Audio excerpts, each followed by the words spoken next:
মাশাল্লাহ মাশাল্লাহ, এটা আমাদের কিশোরগঞ্জ পাগলা মসজিদ দেখতেছেন, দান বাক্স, তারপরে মুরগি, নারিকেল, কোরআন শরীফ। তো অনেক মানুষজন আসতেছে। এটার ভিতরে স্বর্ণ, কানের জিনিস, নাকের জিনিস, স্বর্ণ দেওয়া হয়, মান্যত থাকে।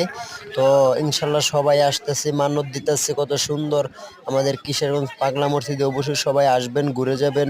এবং যে যে আশা নিয়ে মানত করবেন, ওই যে ছাগল দেখতেছেন, যে যে মনের আশা নিয়ে মানত করবেন, ইনশাল্লাহ উসিল্লায় আল্লাহ আপনাদেরকে মাফ করবে এবং মনের আশা পূরণ করবে।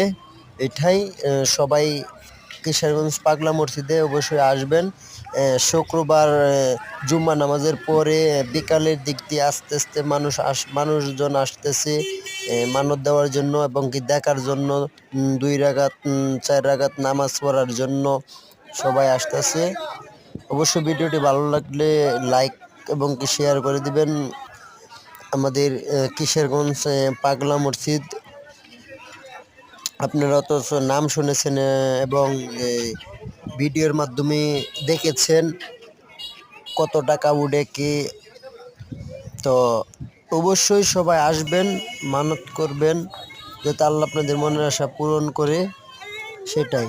সবাই ভালো থাকবেন। আসসালামু আলাইকুম।